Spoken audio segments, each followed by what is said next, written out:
Hello बच्चों, चलिए प्रश्न पढ़ते हैं। तो प्रश्न में दिया गया है, पुमंग की इकाइयों को रिक्त स्थान तथा जायांग की इकाइयों को रिक्त स्थान कहते हैं। तो इस प्रश्न की मुख्य अवधारणा के बारे में हम जान लेते हैं।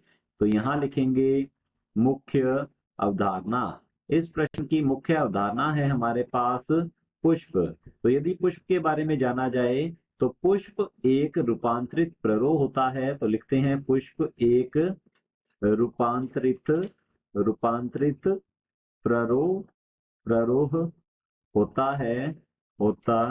है जो कि लैंगिक जनन के लिए लैंगिक जनन अर्थात पुष्पीय पादपों में लैंगिक जनन के लिए अनुकूलित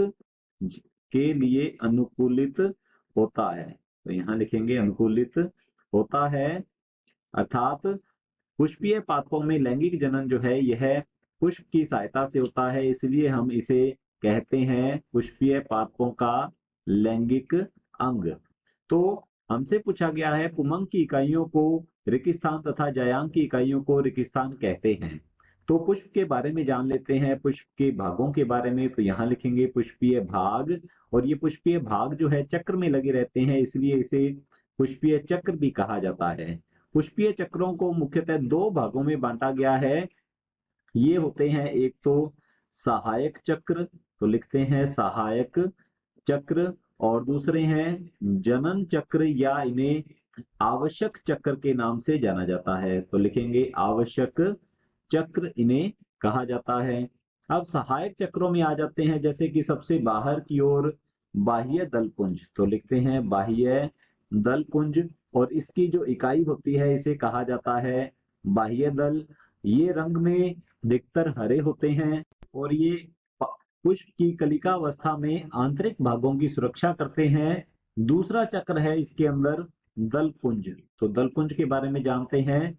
दलपुंज जो है यह बाह्य दलपुंज के अंदर की ओर उपस्थित चक्र होता है। इसकी इकाई को दल या पंखुड़ी कहते हैं, और यह रंगीन होते हैं, अलग अलग रंग के होंगे, और इनका मुख्य कार्य आंतरिक भागों की सुरक्षा करना तथा यह कीट तथा पक्षियों को अपनी ओर आकर्षित करते हैं, जिससे कि ये हम कह सकते हैं परागण क्रिया में सहायक होते हैं। और आवश्यक या जनन चक्र जो है ये दो होते हैं, एक तो है पुमंग और दूसरा है जायांग।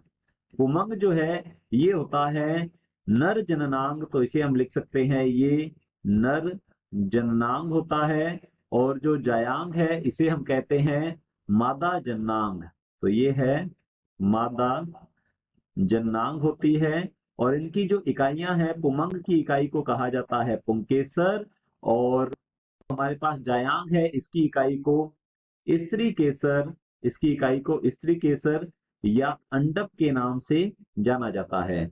तो हमारा जो प्रश्न है पुमंग की इकाइयों को तो पुंकेसर कहते हैं, और जायांग की इकाइयों को स्त्री केसर या अंडप कहते हैं। तो हमारे प्रश्न का उत्तर रहेगा पुमंग की इकाइयों को पुंकेसर तथा जायांग की इकाइयों को स्त्री केसर कहा जाता है। तो हमारे प्रश्न का ये रहेगा उत्तर। आशा करता हूं आपको समझ में आया होगा। धन्यवाद।